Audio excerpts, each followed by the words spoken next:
This is the Karl Miller Show, where we talk about all things real estate, financial investments, and getting into a home you love. With over 15 years of experience, this is your host, Karl Miller.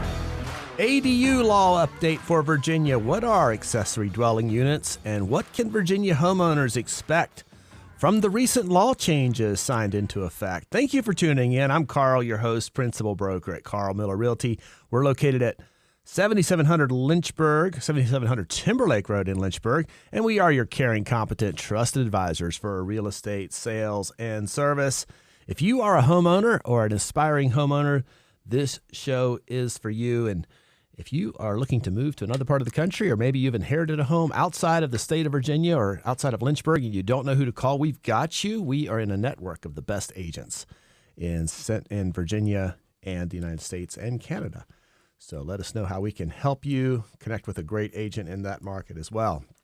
We've got an open house coming up this weekend on Saturday, May 16th from 2 o'clock to 4 o'clock, and that's going to be 1121 Moorview Drive, and I will get more information to you on that house in just a little bit. But Saturday, May 16th, 2 to 4, David Johnson will be hosting that house open. I want to thank our sponsor, Gary's Garden Center. Spring is in full bloom at Gary's Garden Center, and they are sponsoring our show this month, and they are ready at Gary's to help you create your own slice of paradise this summer. Imagine stepping outside and picking a ripe tomato while admiring the vibrant blooms of your favorite flowers with the fresh scent of lavender filling the air. Whether you're a seasoned pro or just starting out, Gary's Garden Center, they've got everything you need to bloom and grow. For a great selection, expert advice, and friendly service, just visit Gary's Garden Center at 794 Leesville Road today. You can also go to their website, garysgardencenter.com. It's time for a new featured listing from Karl Miller Realty. Well, the featured listing is the open house we've got coming up on Saturday from 2 to 4, and that's at 1121 Moorview, and that's in Lynchburg in the Windsor Hills community. It's got a really nice private backyard with a fence. It's a vinyl-coated chain-link fence. The main level offers 3 bedrooms. There's a formal dining room, a family room. The terrace level has a large rec room with a wet bar and a full bathroom and a stone fireplace. It's just a great house. The HVAC was replaced in 2025. The composite deck in 2024. The main level carpet was all replaced 2 years ago. There's a shed that was just added. Good property. It's listed for $359,900, 2,600 square feet. Again, stop by Saturday from 2 to 4 and say hi to David Johnson, who will be hosting that. He's the listing agent for that house. I want to also mention a new listing on Suburban Road in Campbell County, just a 6-minute drive from Candler's Mountain, side of Liberty University. It's up the mountain there. 3 bedrooms, 2 baths, a renovated interior. This home offers 1,320 square feet of main level living space. It's got a 2/3 acre lot. It's listed for $229,900. You can visit karlmillerrealty.com. Just ask for Kathy on that listing. And like I said, David Johnson is listing the home on Moorview Lane, 1121 Moorview.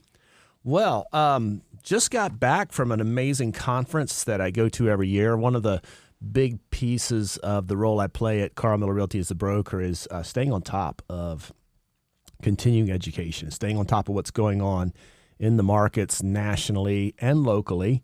And then I want to bring that information back to you. But there's a conference that I've been attending every year for about the last 17 years. It's called the Peak Experience, and it's put on by my mentor and my coaching company, Mr. Brian Buffini, founded that company. Buffini & Company is the name of it. And they train real estate agents on just building a referral-based business. And so the Peak Experience Conference, usually it's in May most years, and I've been going to this for the last 17 years or so. And this year, it was off-site on a location in Maui. So took advantage of that, spent a few extra days in Maui. Actually had my birthday down there, turned a new decade old. I'm now 50 years old, and I'm grateful to be healthy and thriving as a 50-year-old. But a couple of great takeaways. It's a great event, and the theme was building a life you desire. And one of the lessons that they really tied into was from the author Og Mandino. Og Mandino wrote the book, The Greatest Salesman in the World. I read that book probably 25 years ago, and I reread it almost every year. It's had a great influence in my life. But he wrote a number of other books too, including one called The Greatest Miracle. And Brian dove into that content a little bit, talked about counting your blessings, embracing your rarity, and then using wisely your power of choice. And it was just a Really good conference, good themes around those points from Augmandino. And then a couple of speakers, 3 or 4 speakers came in. Jefferson Fisher was one of them, and he is a litigator, 5th-generation attorney. And he has a huge social media presence. If you look him up, Jefferson Fisher, you'll find him on any Instagram or Facebook and other platforms as well. But he had a segment on skillful communication, using language and words to connect with people, like, just utilizing that and how to connect with people and how to get to people's hearts and use that to influence people in a good way. And then using words for perspective was another theme that I learned from Jefferson. Ryan Leake was there, just a great guy. He has a theme documentary out about chasing failure, talking about if you can't beat the fear, to do it scared. The people that you admire did not come confident when they started. They came courageous. And Ryan Leake had a great stage presence and just a great, fantastic speaker. I really enjoyed seeing and getting to meet him. He talked about being at a high level, like just have those different levels in any area of life, whether it's fitness, whether it's health, or whether it's leadership, or whether it's business, or whether it's wealth. There's always levels at those in those areas of life, and the higher up you get on that level, the more it's a game of inches as opposed to a game of feet or yards. Neuroscientist Carolyn Leaf was there. She talked about the brain and the mind. Actually, talked about the mind. She talked about how the brain does not run the show, but your mind runs the show. The brain is simply a storage mechanism, and your mind creates thoughts out of experiences. Talked about how you can observe your thoughts, and then you can reprogram or change your thoughts, and the science behind all of that. It was fascinating. One of the most memorable events of her talk, she showed on the screen basically a brain scan with the brain being activated, and literally how the flashes in the brain as the lights came on, as different areas of the brain were activated through the mind, and then literally how neurons are formed. It's pretty fascinating technology. And then Beverly Buffini, who is Brian's wife, spoke as well. She's a University of Tennessee All-American. Her jersey's been retired. She was a volleyball player, and she played on the 1988 U.S. Olympic volleyball team. And she gave a topic on who does your team play for, and it was a great conversation. It was a great talk, and I kind of brought that back to our team here in Lynchburg about who do we play for. It was a question that we asked in our team meeting the other day, and we spent a little bit of time on this. I've been spending time on this, and what we ultimately believe is, we play for our clients in business. Our clients are the superheroes, and we want to set them up for success, and we enjoy being a player on their team. And they use the Miracle movie, the movie from the 1980 Olympics, when the U.S. team beat the Russians. And there's a couple of fantastic lines in that movie, and one of them was, as Coach Herb was working on getting that team united to play together, is that the name on the front of your jersey is a lot more important than the name on the back of your jersey. And what we're striving to do at our organization is to help our clients at the Karl Miller Realty team serve them well. You guys, the clients, the buyers, the sellers, they are our hero. So it was a fun conference. I came back just really refreshed, a little bit of jet lag. It's a long ways to Maui, but we're back. We're getting it rolling, and our team is in position to help buyers and sellers of Lynchburg. So that's a few takeaways. I wanted to spend a couple minutes talking about that before we get into the ADU talk. So it's what is an ADU? Commonly known as a backyard cottage, a granny flat, or an in-law suite. It stands for Accessory Dwelling Unit, and it's a secondary living space located on the same property as a main residence. Somewhat similar sometimes to tiny houses. They're both small living spaces typically. But the main difference between an ADU versus a tiny house is that ADUs must be built on the same lot as the primary residence. It's a fixture. It's not mobile. Tiny homes are, not affixed to the property. As an accessory dwelling unit, the home addition idea usually involves implementing residential amenities and features. Typically, there's a bathroom, a kitchen, a sleeping area, and then, of course, electrical and plumbing infrastructure. ADUs range in sizes. They depend on where you live, and legal requirements, they do vary quite a bit by location. California was the first state in the United States to basically override zoning laws and say ADUs are permitted. But one of the things in California is that an ADU, depending on the locality, has to be 800 square feet maximum, and 16 feet tall maximum. So they can't build them up, 4 floors. You have to have like a footprint. And so that's very important to stay within the square footage. And we'll talk about Virginia law and a law that just changed in the second half of this show. But there are certain types of ADUs. There's attached ADUs. Those are units that are directly added to the top or the side of or the back of an existing structure of the main residence. So basically it's an addition, and typically there's a separation point, but there's a separate unit attached to the home with its own either a shared entrance or its own private entrance. There's lots of options there, but attached ADUs are very common. There's also internal ADUs. So an internal ADU, it's located within the main residence. It shares the same entrance, but it has its own living space, kitchen and bathroom. We just sold a house in Boonesboro a few months back, I guess about a year now, and it had an internal ADU. It was kind of attached and above a garage space, but you had to go in through the main house to get to the unit. There was an exterior door on the garage that allows you to get up to that unit, but still, you go in through the main part of the house. Garage conversions are very popular forms of ADUs, and these are typically a detached garage where an ADU will turn some or all parts of the garage into living space, or we saw one recently where they basically took the roof off the garage, added some height to it, and utilized the space above the garage as an ADU. And then the garage itself was continued use for parking cars.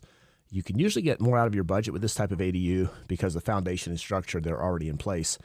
And then there's detached ADUs, and that's a standalone structure typically built in a backyard, and homeowners here have the freedom to scale the size up or down depending on the available yard space. This type of ADU is especially convenient for use as a rental because it's completely separate from the main house. And as long as you have parking or parking options, it's a great option for a loved one who maybe needs a ground level residence for accessibility reasons. And depending on that type of ADU, you can sometimes share those utilities directly with the primary residence, or it can have its own separate meter, separate tie-in to a septic system or the water and sewer. So the cost of an ADU, of course, is always a consideration. And I'll just say this, it varies so much based on what part of the country you're in. I know on the West Coast, I have friends that have built ADUs. They ranged up to $600 per square foot. I think here in South Central Virginia, you could probably get them done closer to that $200 per square foot number, maybe even less than that. It does depend on where you live, the type of construction you do, and are you having to pay for architectural fees? Are you having to do extra compliance issues with the local regulations and those types of things? So construction experts in your area, builders, they can guide you through that if you want to build one. You can reduce the size a little bit. If you don't need as much space, that'll save you some dollars. And the cheapest way is to take existing space and renovate it. The most cost-efficient way to add one is if you have finished or unfinished square footage already in your house in the form of an unfinished basement, or maybe you have a ceiling above your garage that has opportunity to make finished space. Those are the cheapest spaces because you don't have to add foundation. You don't have to have roof line. It's already in place. The pros of building an ADU is that you can increase your home space. You can create a multi-generational living solution. You can provide affordable housing options. And we're going to talk about what that looks like in Virginia specifically on the second half of the show here. Generating rental income. I have a friend of mine who was building these in San Diego, California, near San Diego State University. Now, those lots are small out there. They're 6,000 square foot lots, but with the deregulation of ADU construction in California specifically, he was building 400 square foot footprints on the backside of these 6,000 square foot lots. Just barely could get them in there, but he was building these 2 stories high, so it was 800 square feet. And he was putting duplexes in, a unit on the bottom, an exterior stairway on the upside. On the upstairs, that would be another 400 square feet upstairs. And the rents on these things in San Diego was you could rent out that bottom unit for $2,200 to $2,400 a month.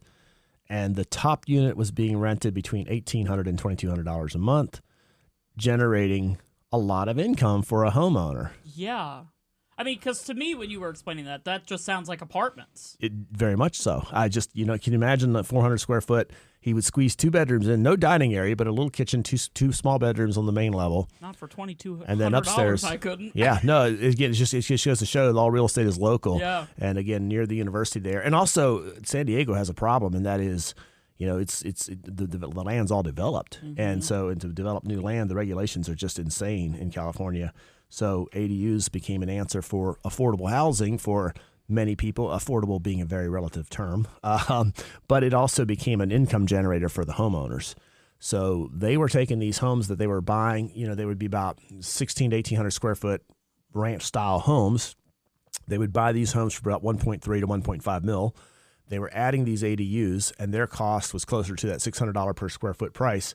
But when they were finished, they had a property they could resell for about $3 to $3.3 million, depending on the location. Now, that sounds ridiculous, but now you think about the income coming in from, basically $4,000 a month coming in as rental income. That offsets a payment on a $3 million mortgage pretty significantly. So that was their strategy, and it worked really well for them. They had a good thing going. I mean, it's really smart when you think about it for them. It's just big numbers. And then, the people coming in after that then get to have that same kind of lucrative back-end deal at the same time. Yeah. Again, it's a little different market in San Diego, California versus Lynchburg, Virginia, but that's an example of somebody adding ADUs onto their property and adding value to it and providing housing solutions for a market that has a very, very, very tight housing market situation. ADUs do tend to add property value. Multi-generational houses are continuing to be in demand. In fact, I ran the numbers for this on a previous show. I want to say it was 17%. We talked about the NAR's report about what buyers are buying, and 17% of buyers bought homes that had multi-generational options. So it does add property value. Those types of units, those types of properties that have an additional unit opportunity do add value. The cons of building is that it's a pretty heavy investment. It costs a lot of money. To get a finished unit, you might be able to get it done for as low as $40,000 or $50,000, but it's not unreasonable to quickly run into the 300s, depending on the size and what you're building, especially if it's a detached. If you're renting it out, of course, you got tenant issues. Some tenants just don't take care of properties the way homeowners do. And so there's property damage considerations or tenant problem situations. I mean, that's definitely the case. And then legal considerations. You definitely need to be within compliance of your locality laws. And, even the city of Lynchburg has rules in place about how many tenants can be in a specific house and those types of things in the R1 zoning. And it's just important that you comply with the locality's rules to avoid a cease and desist letter, because you might be banking on income and then you find out it's operating illegally. Just be aware of that. Be aware of the local zoning laws. So hopefully that gives a little bit of explanation about the ADU world. And when we come back, we're going to talk about what Virginia homeowners can expect from the recent law changes that go into effect in Virginia, effective January of 2027.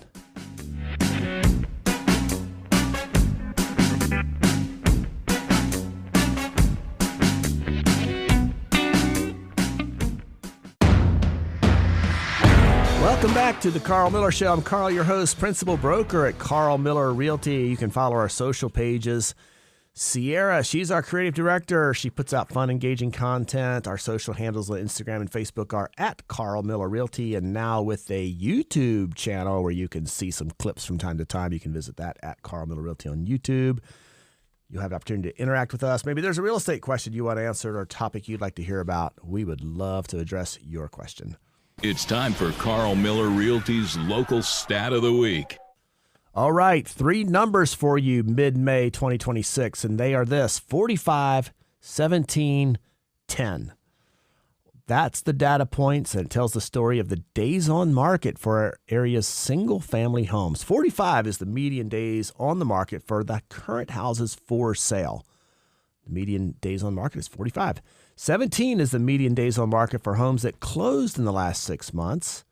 And 10 is the median days on markets for the homes that are right now under contract. So the market is speeding up a little bit as we go deep into the spring season. If your house is for sale, it's in an active location, it's in good condition, and it's priced according to the location and condition factors, chances are it will sell fairly quickly today. 45 17 and 10. If you, a friend or a family member, is exploring selling options, call me today for a no-obligation analysis of what the options are and what pricing would be today. We're here to help people get where they want to go. Well, let's talk about the zoning laws and the ADU law that just went through the Virginia legislation and is in law now, and that is this. There is a law that has been changed that allows ADUs. In fact, not only allows them, it requires the localities to include in its zoning ordinances for single-family residential zoning districts accessory dwelling units, or ADUs, as defined in the bill as permitted as a permitted accessory use. The bill does require a person to seek a permit from the locality. It requires the locality to issue such permit if the person meets certain requirements from the bill, and restricts the fee to $500 or less. There was a few localities that said, well, we'll just charge $2,500 to get a permit, for example, and they said no. $500 will be the maximum that a locality can charge for a building permit for an ADU. It prohibits the locality from requiring setbacks for the ADU that are greater than the setback required for a primary dwelling or for another accessory structure on the residential lot, whichever is less. So the one version of the bill that was going to go through was going to basically just disregard setback laws and say within 4 feet, regardless of the zoning. And then I think this is a cooler heads prevailed idea where, hey, no, we'll keep it to the same requirements that you would have for an existing garage or an existing structure, permanent structure. So I think my opinion is that's a good thing. The conditions for the ADU that are more restrictive for those single-family dwellings within the same zoning area with regard to height, rear, or side setbacks, lot size, or coverage, or building frontage. So in other words, you have to be compliant within that. And I do know one other requirement is that the ADU cannot exceed more than half the square footage of the existing structure. So if you have a 1,000-square-foot home, little ranch home, you can't build an ADU more than 500 square feet. At a high level, the ADUs are shifting from maybe we can do it to now, hey, it's much more predictable. So statewide access, state ADUs must be allowed statewide, and this is for single-family zoning areas. It is by right approved. No special use permits are required if your project meets the local code. And fee caps, as we talked about, fee caps are capped at $500. And then rental freedom is the other big factor here, and that is this. In the past, some ADUs were restricted by the state or localities to only be rented by family members, and that is no longer a restriction. These can be rented to anybody. So for homeowners, this removes some of the biggest barriers and makes ADUs difficult to pursue. Is there a certain reason that the Virginia law previous to this was that you couldn't rent to non-family members? I think, again, they're just localities were trying to protect their localities. So it wasn't most state law, it was more localities would put these restrictions in place because, there's been some pushback against people building ADUs. So what is still regulated is this. So there is still some regulations that localities have a little bit of flexibility in, and that's this, lease minimum. So, for example, a locality can require a minimum 30-day lease. When you get under 30-day lease by law, but this is kind of just sort of understood in the real estate industry is that if it's under 30 days, it's considered short-term rental. Yeah, that sounds like an Airbnb. Airbnb, almost. VRBO, correct. Yeah. And 30 days or more, even for a lot of homeowners associations, they'll have restrictions in there, no rentals less than 30 days. Once you get over 30 days, it's considered to be long-term or short. You're kind of living somewhere after 30 days. There is a little bit of a niche market through the market called Furnish Finder is, and so Furnish Finder is a lot of temporary workers or contract workers. Think traveling nurses, think contract workers coming in for a 3-month project at a location, and so there is a demand sometimes for these 30 to 180 day rentals. Typically, they're furnished units, and so that's the lease minimums. The locality would have a little bit of leverage to say, hey, no Airbnb, no VRBO in these ADUs. Owner occupancy, the localities can still require the owner to live in either the primary home or the ADU at the time of application. So if you're in an R1 zoning and you got an investment property that doesn't give you license, if the locality says so, to just build another ADU, and now you sort of are operating a duplex, the locality can say, hey, one or the other of those units must be owner occupied. So that'll give a little bit of protection for localities from preventing these. Basically, it'd be a workaround for an illegal zone duplex otherwise. And then HOA restrictions. Crucially, while this law overrides city zoning, it will not override private homeowner association covenants. So in other words, if you're in an HOA and the HOA says, hey, we're not allowing ADUs to be constructed in our single-family neighborhood properties, then that would be banned. The HOA can still enforce their laws. So this may, unintended consequences of this might be, you might see more HOAs popping up in neighborhoods because, if there's 15 neighbors on the street, they can form an HOA and say, hey, we're going to create this little HOA that will ban these. Because, the reality is if you're in an R1 zoning anywhere in Virginia, your neighbor could pop a ADU up and you have, by right, they have the right to do that. And so that sometimes has unintended consequences. So those are a few of the brief changes, the summary of what's going on in Virginia. And, the thought is that this will create more affordable housing options for tenants. You'll be moving into a smaller unit, and chances are if it's a owner-occupied house and you're a tenant and, you're in a unit that's half the size of the primary residence, you probably can rent cheaper than maybe your other options are. The other option it gives homeowners an opportunity to earn some auxiliary income. You can pop an ADU up in your backyard, and now you have a unit that can give you income generation opportunities. And so it'll be interesting to see how all this shakes out. How many homeowners take advantage of this law, of this restriction lift, in the next 5 years across the state. Do you think this is going to be something we see more in Lynchburg? Oh, I think so. There's no doubt. I mean, we're in a market. Lynchburg City is a market that, has a lot of tenants. There's a lot of college students in this town, and, we got universities that are expanding in Lynchburg. So there's no doubt. I think we'll see a number of them pop up in the city. And again, the city of Lynchburg itself can't ban these. This is a state mandate. So it'll be interesting to see how it shakes out. I wouldn't be surprised if we see localities say, hey, no tenants under 30 days. That's a by right law they have. But they can't put restrictions on, say you got to only rent to family members, because again, that is now lifted. That you can rent to anybody you want to as a homeowner. So it'll be interesting to see how all this shakes out. And I'm interested as a real estate owner and investor just to, see how the market plays out over the next number of years in Virginia.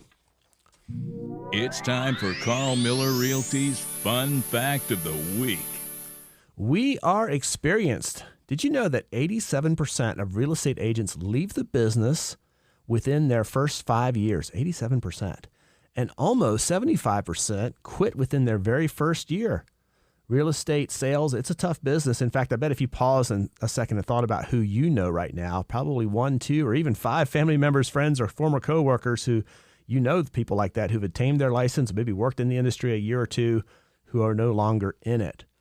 Experience matters. With a team of seasoned professionals and 45 years of experience just with the 2 brokers in our office, we have the knowledge and expertise to help you make informed, confident real estate decisions in your next sale or purchase. Well, if you have real estate questions you want answered, contact us, hit our social media platforms, or give me a call. I want to thank our sponsor, Gary's Garden Center. We all know the importance of curb appeal. Well, Gary's Garden Center, they've got hanging baskets and large pots of flowers that will instantly add a bright, welcoming day for your home or business. Go check them out. Gary's Garden Center on Leesville Road, garysgardencenter.com. Thank you for listening. We are your local, caring, competent, trusted advisors for real estate sales. Contact us today for any of your real estate needs, and we look forward to serving you. Have a great weekend, everyone, and we'll see you next week.